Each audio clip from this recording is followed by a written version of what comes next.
Hello there, everybody, and welcome to another video. I don't know what this is about. I got a bunch of videos up here. I'm just going through them or a bunch of tabs up here, going through them to see which ones are interesting, and that's what I'm doing. Aiden Ross is banned. Oh wow. Let's continue. Fake news. The term grew massively thanks to Donald Trump post-2016, but it's something that's been around forever in practice. Tommy Hilfiger unfortunately feels the effects of it to this day. It sullied the reputation of his brand, and even 25 years later, some people still believe the original hateful rumor.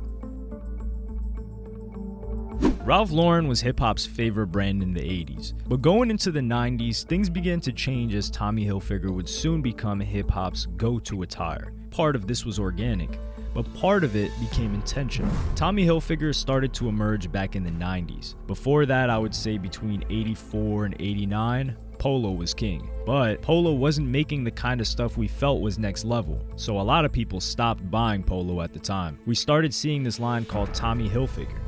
Was there anything in particular that caused the shift? Well, it may have been Ralph Lauren not catering to this massive base of customers they had, because Raekwon had this to say about Tommy becoming the new and Ralph getting old. My thing was, if I saw a polo shirt with a lot of flags on it, I loved it. But when they just started putting a horse, I got bored with that. I remember buying a pair of Tommy pants for the first time. It was a pair of khakis that had that same tag, and they fit good. Next thing you know, we started mentioning it in our rhymes. In my eyes, Polo started to get old, and Hilfiger was new. Their first huge look was in 1992, while on the set of Yo MTV Raps with Mary J. Blige, Grand Puba performed their song What's the 411, where he rapped, "Will I be Puba on this here, the nigga from last year, Jerbo's hanging baggy, Tommy Hilfiger top gear." This was big for several reasons. The first is that this was on Mary J. Blige's debut album that would go multi-platinum, and she had a farther reach than just hip-hop. The second is that Brand Nubian was not really huge as a group. This Tommy shout-out wouldn't have gone that far had it been on one of their album cuts. And the third is that it was on television, MTV. This is how Andy, VP of Marketing and Tommy Hilfiger's brother, would come across hip-hop's love for their brand. At the time, I lived up in Spanish Harlem on Broadway and 109th Street. I remember some kids came up to me and were like, "You gotta hear your brother's name in this song." I took it to Tommy and played it for him. While Tommy was walking through JFK Airport in New York with his brother after coming back from a trip to Hong Kong, Andy recognized a rapper from the group Brand Nubian. Grand Puba was rocking full Tommy. They had just done the show in living color. "Tommy, here are the guys that are wearing your clothes and rapping about you." To which Tommy replied, "Oh, cool, let's say hi, let's meet them." Puba was a bit shocked at first, not knowing who they were, until they introduced themselves. Andy invited them to the showroom and offered to dress them and give them all the clothes they wanted. The next day would come. The time scheduled was at 3 p.m., so the team showed up at 2:55. It struck 3 p.m. No Brand Nubian. 3:15. Still, nobody. And as Tommy looked to his VP of Art Direction, who he could tell was clearly nervous, he said, "Lloyd, relax. Rappers are rock stars, and rock stars are never on time." They would walk in at 3:45, and Tommy would greet them and give them thanks for wearing his clothes and promoting it. No press involved. They gave them about $20,000 worth of clothes, which wasn't common back then. None of their competitors were dressing rappers or even rock and roll artists, but Tommy was ecstatic. Wow. He's like, can you free imagine? price. They're freaking on stage wearing our clothes. They're saying my name in a song. Grand Puba was just as thankful. Tommy was very supportive of me. Whenever I had a show or video to shoot, they made sure I was good. They gave me whatever I needed. I could go to the warehouse in Jersey and get whatever I wanted. One time, Tommy even wrote me a check, a nice sum of money, 6 figures or something like that, to say thank you. He actually just called me out of the blue and was like, "Hey, here you go, man. Thanks a lot." I guess it was for doing everything that I did to help his brand. He realized that people into hip-hop liked the baggier fitting Tommy clothes with logos plastered, and New York Magazine said the following: Hilfiger immediately understood the money to be made if he could align himself with popular rap stars. Andy Hilfiger began giving trunks of clothes away to any rapper with a recording contract. Soon, icons in the hood like Raekwon and Coolio began wearing Tommy Hilfiger on their concert tours and in their videos. Even Star, a massively popular radio host and host of his own show now, The Star Report on YouTube, starts every episode shouting out Hilfiger while wearing a piece of attire from the many boxes they had sent him decades ago. Yeah. Tommy was ecstatic that popular artists and singers were wearing his brand. In a quote to the New York Times, he said, "Having the music puts a certain image over the brand. If you don't have the music, you don't have the cool. You don't have the young people. Every designer has a certain type of cool they're trying to put in operation." At a Grammy Awards after party, Andy saw Snoop Dogg. This was pre-Doggy Style, and the only reason he knew him was because of his appearance on Dr. Dre's music. He urged Tommy that they should talk to him because he was the hottest rapper in LA at the time. So he approached him with his brother and introduced himself. Snoop had heard of their clothes and was fairly receptive, to which Andy gave him his number and said to call if he wanted the hookup. He didn't think they would actually receive a call back, but the next day at noon, he had a message that said, "Yo Andy, it's Snoop. I want to come check you out." He called him back, and within 3 hours, Snoop and his crew showed up to Hilfiger offices and were given a tour as well as clothes. The best was yet to come, because crazy. Only 2 weeks later, Snoop called and told Andy he needed some more gear, so he invited him over, but Snoop had an issue. He couldn't go. He was rehearsing for Saturday Night Live and asked Andy if he could come to his hotel. It was a downpour of rain that night in New York, but Andy went to the offices, undressed the mannequins, and was off to the hotel at midnight. He brought over some new logos and rugbies, and by the next night, on March 19th, 1994, Hilfiger would get a huge look, as big of a look as you could possibly get. Snoop Dogg was performing on SNL wearing Tommy. Tommy would call his brother saying, "Andy, turn on Saturday Night Live. Those guys we met. Snoop, they're wearing my clothes." They're wearing my clothes. "Yeah, I know. I forgot to tell you. I forgot to tell you last night." He said, "I forgot to tell you. Hey, yo, imagine I forgot to tell you, bro. The biggest, most exciting moment of my life just happened. Oh yeah, bro, I forgot to tell you. It was yesterday, like at 6:30 at night. It was raining. Bro said he needed some clothes, so I brought him some. It was raining. I'm glad the clothes didn't get wet, but yeah." The shirt Snoop was wearing sold out everywhere the next day. The salespeople from all over the country were asking questions. Did something happen? Because everybody wants more rugbies. Everyone wants more of our logo. I want to thank Snap Sports. Without this, wouldn't be possible. Appreciate you guys very much. Logoed items. This was the moment things went mainstream, which was bittersweet for Grand Poobah. People tried to say Snoop wearing Tommy on Saturday Night Live is what made Tommy's clothes take off, and Snoop was trying to run with that, but everybody else kept correcting him. When you go to the radio, they're like, "No, correction, Grand Poobah's the one." I mean, Snoop heard it from me. I felt like I was not getting the full justice. I just think I deserved more at that point. He was right. He made it cool, but Snoop Dogg undeniably made it mainstream. Integrating with 1996 was the year of Tommy. He would win Menswear Designer of the Year, reach $320 million in sales, and all the stars in hip-hop were wearing his brand. They decided to launch a more sporty version of Tommy Hilfiger called Tommy Jeans to accommodate the different demands that people within hip-hop wanted. It was for a younger demographic that wanted more flair, more colors, more logos. The first fashion show they did for Tommy Jeans was with Vibe. Of the many names that were either walking down the runway, performing, or in the audience were TLC, Q-Tip, Mark Ronson, Mary J. Blige, Raekwon, Diddy, Method Man, Limp Bizkit, and even Quincy Jones. Is it bad that I don't know all of them? I know like Diddy and Quincy Jones. I've heard of them, never heard their music, but I've heard of them. Close friend whose daughter, Kidada Jones, was also working for Tommy. But other than that, everyone who was anyone was there. I don't know. And this model of fashion show would be taken and emulated by other people within hip-hop when launching their own fashion brands, like Russell Simmons' Fat Farm and Baby Fat to Diddy's Sean John. They were carbon copies of what Tommy Jeans originated. The women's wear line took over when Aaliyah became the poster girl for Tommy. We created a new look with Aaliyah, and that look is still popular today. Now I see all kinds of companies doing the whole bandeau tops with the underwire waistband, and we did that first. Tommy girl prior to Aaliyah was far more preppy, more plaid, and a schoolgirl type of look. But when Aaliyah came in, she added a whole new style to it. The email that changed everything. The internet was just starting to take off. And while 1996 was a great year for Tommy, it wouldn't end so well when millions of people began receiving an email urging them to boycott his clothes. There were two versions of this email. We'll read both of them. The first example had the subject line as follows: forward, Tommy Hilfiger hates us, ... and would continue in the body paragraph.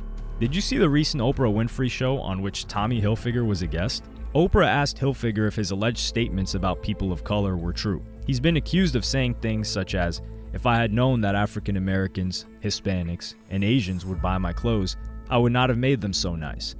I feel like that's cap. I feel like that's cap. Like, his whole thing was because of them. So why would he say that?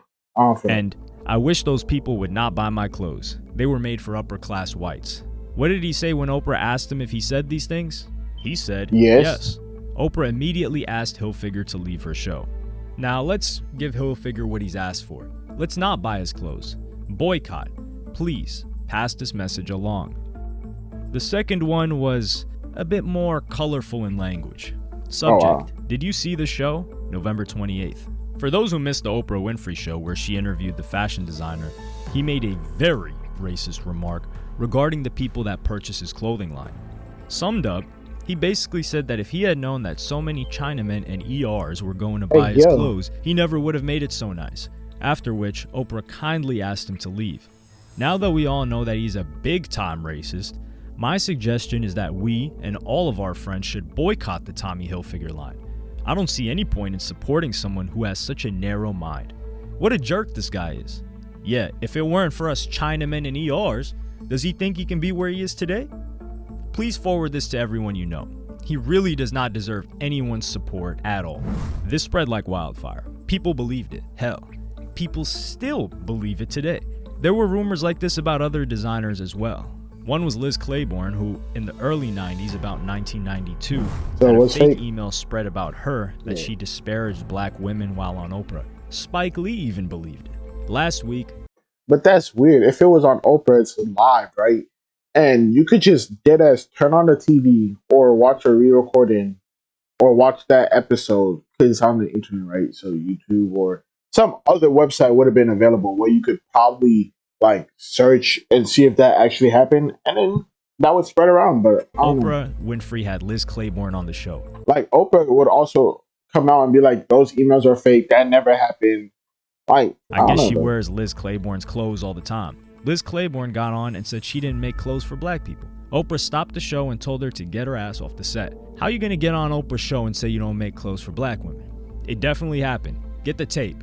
Every black woman in America needs to go to their closet, throw that stuff out, and never buy another stitch of clothes from Liz Claiborne. Except it didn't happen, and there was no tape. But that wasn't the only rumor that went viral on the internet. See, like, if that happened to me, right, and Oprah was my friend, I'd be like, "Oprah, can you help me out? People are saying that I don't fuck with black people, and I didn't make my clothes for these type of people, or for black women, or whatever." Would it be too much for you to come out and be like, "That never happened. I was like, there was no episode of me on your set saying that"? I mean, because I'm pretty sure they would be friends, or they would be able to, even if not friends, they would be like acquaintances, or even maybe not even know each other, but they would be. I would still try to reach out and be like, "That never happened," and they're trying to mess with me. A separate story was about both Tommy and Ralph Lauren appearing on CNN's Style with Elsa Clench. When they were congratulated for selling their clothes in Asia, Ralph thanked the Asian consumers. But Tommy supposedly said that he preferred if they didn't wear his clothes because it didn't look good on them. Tommy initially just tried to ignore these viral rumors. He didn't want to address the negativity. Like, you gotta, like, especially when it's for stuff like that, like, if you ignore it, you look guilty, especially when it's for race stuff or stuff that should be straight up denied. And believe that people would just see him for his character and who he demonstrated himself to be over these years. Even Grand Poobah said he didn't think Tommy said it like that, and he knew he wasn't racist. Tommy thought it would go away, but it didn't, and he would eventually address it not once, not twice, but multiple times throughout his career. Why are people saying this about us, Tommy? He's the total opposite of that. Tommy really took it personal. We've never pinpointed one specific group of people we want to dress or not dress. Tommy's first store was called People's Place. It was for everybody. It was really messed up that this happened. Even after we did the Vibe show, there was jealousy out there, because people saw the success we were having. He wasn't on Oprah until Oprah brought him on to say it was a big lie. The company would respond with a statement. Tommy Hilfiger did not make the alleged inappropriate racial comments. Hilfiger wants his clothing to be enjoyed by people. At The Real, luxury is Gucci, Louis Vuitton, Prada. Luxury is scoring something of all backgrounds, and his collections are put together with the broadest cross-section of individuals in mind. To reinforce this, he features models of all ethnic backgrounds in his fashion shows and advertisements. But this wasn't going to spread. The damage was done. But he would eventually go on Oprah in 2007, over 10 years later. Tommy, in the 21 years that we've been on the air, have you ever been on the show? Winfrey asked Hilfiger. Unfortunately not. It's contrary to what my business motive was at the beginning. I wanted to sell a lot of clothes to a lot of people. In 2012, he would address it again on Women's Wear Daily. We had heard that I was supposedly on Oprah, and I had told her that if I had known black people were going to buy my clothes, I wouldn't have been a designer. I had never been on Oprah, and I had never said that, and I would never believe that anyway, nor would I ever say that anyway. Then, Joel Horowitz, who was still chief executive of the business, came to me and said, "Do you know in my Jewish community, people are saying that you also don't want Jewish people wearing your clothes?" Then we read the Filipino tabloids. Then we heard from Hispanics that I didn't want them wearing my clothes. And pretty soon, dogs and cats. It was a rumor and a myth. Oprah invited me. Some people may still believe it. He even answered the question that we all probably had looming in our heads, which was whether or not it impacted the sales of the brand. It hurt for a long period of time. Not from a business standpoint, because our business doubled in that time. It went from 1 billion to 2 billion in that time. But it hurt here, placing his hands on his heart. It really made me believe someone was out for me. We really never found the source, but hope that at some point in time, people will realize it was just a nasty rumor. The death of By the 2000s, Tommy had... Brand? Oh shit, he died? By the 2000s, Tommy had fallen out of favor within hip-hop. Not necessarily because of the rumors, but it became too mainstream and people opted for more of the copycats of Tommy Hilfiger from within hip-hop, such as Russell Simmons' Fat Farm, Diddy's Sean John, and even Dame Dash and Jay-Z's Rockaware. Hell, you could even throw G-Unit in there, although it wasn't much like Tommy. Tommy wouldn't experience a resurgence until the 2010s when A$AP Rocky was really interested in it, but it was more for the nostalgia factor of their 90s gear more than what the brand was doing at that moment. But Tommy didn't need to be niche anymore. They were global, a household name. But the saddest part about all of this is that people haven't changed, because even if a rumor would surface like this today, nothing would be different. People would still believe it, people would still spread it, even when it only takes less than 10 seconds of research to fact check it. That's what I'm saying. Like, you could really just look and see if that was true, but nobody looked, which is weird. And the crazy part about the rumor was most likely started by a company who was jealous of Hilfiger's success with the black community and knew that if they made up a racist rumor about him, many black people would automatically believe it due to our experiences with racism and racist business owners. That this is why it's important to question everything and not just the things you already disagree with. You were surprised yourself. I'm saying, like, right when the email had jerk in it, I knew it had to be some white person at fashion office. I'm dead. He admitted it was true and rumor. And Nimrod thinking is exhausted. Never stop. Like, I don't, like, just, if it happened to be true, just fact check it, bro. Like, don't always believe something that just happened to spread. Do your own research. Always do your own research. It's better that way. Easier. Or whatnot. But like, subscribe. See you guys later. Hope you have a good day or night, and bye.